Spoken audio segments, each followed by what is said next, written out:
هذا الصباح عملت واحد الفيديو حول الذكاء الاصطناعي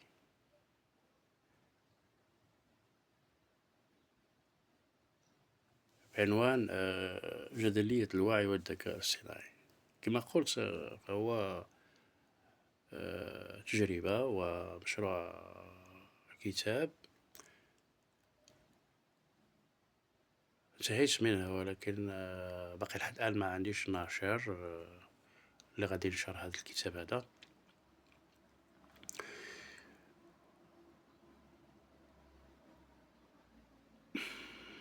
و يعني تكلمت على هاد جدليات الوعي والذكاء الاصطناعي في محاور. حاولت ما أمكن أن نختصر داكشي اللي كتبته، ولكنه غير كافي.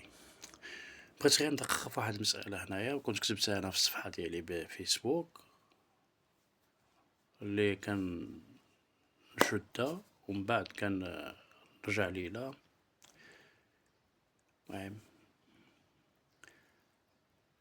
ربما هي مسألة مزاجية وماشي لعب أو هذا.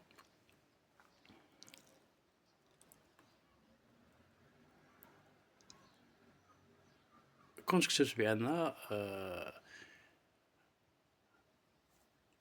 الذكاء الصناعي اليوم ليس مجرد تقنية، بل سلطة رمزية جديدة، والشركات التي تنتجه تحاول أن تحتكر ما كان الفلاسفة يحتكرونه سابقا: تعريف الذكاء نفسه. هاد أصحاب هاد الشركات هادو واش عندهم هاد الوعي بهاد المسألة هادي أو لا، ولكن هذا ما فكرت فيه أنا من خلال واحد التجربة، وأنني استنتجته وكتبته على شكل واحد المقطع صغير.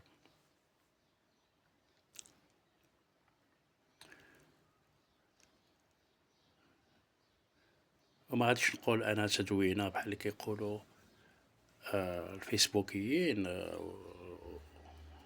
أو اللي كيستعملوا هاد الوسائل ديال التواصل. فمسألة ديال التدوينة هادي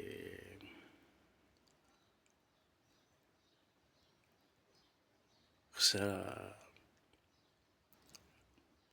إعادة النظر. الذكاء الاصطناعي غدا سلطة رمزية، وهذا اللي كتبته أنا وقلته. الذكاء الاصطناعي غدا سلطة رمزية تحترك تعريف الذكاء بعدما انتقل هذا الامتياز من الفلاسفة إلى الشركات التقنية الكبرى. وهذه المسألة ديال الفلسفة هذه هي خصها يتعاد فيها النظر، وأعاد فيها النظر جيل تولوز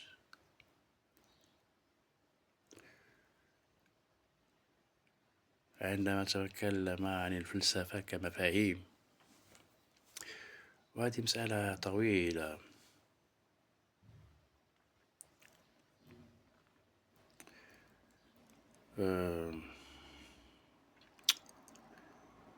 عفوا ماشي غير طويلة، وإلا ما غادي ما عرفتش شنو نقول. غير سمحوا لي ماشي خصها أنه نفكروا فيها من جديد. ولكن فعلا هذا الشيء اللي كانوا كيعملوا الفلاسفة هما أنهم تعريف الذكاء نفسه.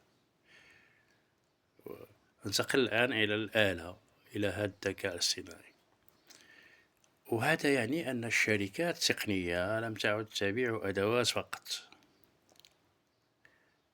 هي مسألة ربحية في الأساس، ولكن بل تحدد كيف نفكر ونفهم المعرفة والإنسان والقدرة العقلية نفسها. ولكن هل هذا الشيء هذا حقيقي؟ السؤال هل هذا حقيقي؟ نعم، جزئيا، لأن خوارزميات الشركات تؤثر فعلا في الإدراك والمعرفة. وكما قلت أنا فمسألة ديال المعرفة، هي المعرفة دائما هي المعرفة ناقصة. يعني قلت نعم جزئيا، لأن خوارزميات الشركات تؤثر فعلا في الإدراك والمعرفة، لكنها ما تزال خاضعة للمجتمع والسياسة والنقد الإنساني، وهذا هو المهم، هو النقد الإنساني.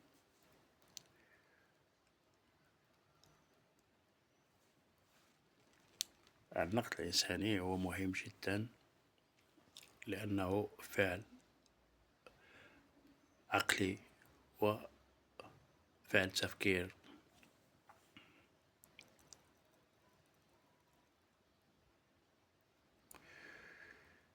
هادشي اللي بغيت نقول.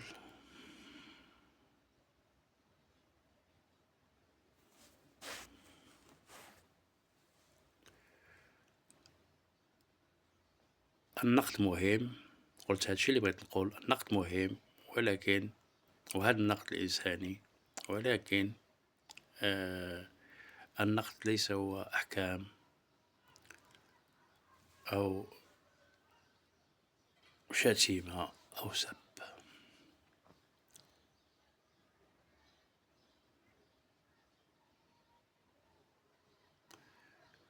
وأنا سبق لي تكلمت على الشتيمة كصورة جنونية واحد الفيديو، وما غاديش نعاود نتكلم فيها مرة أخرى، وما كنتكلمش عليها أنا. ملي أنا تعرضت كذلك السب والشتم الكذب والتلفيق يعني عارف أن الإنسان يرتكب الأخطاء، ليس هناك إنسان كامل، الإنسان دائما ناقص، والمعرفة كذلك ناقصة. وما كاين شي حد كمل المشروع ديالو أو كمل داكشي اللي باغي يعملو هو في الحياة.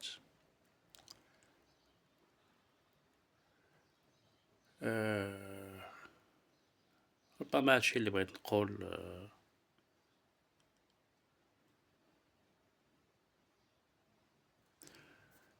أن هناك أشياء تقال وأشياء لا تقال.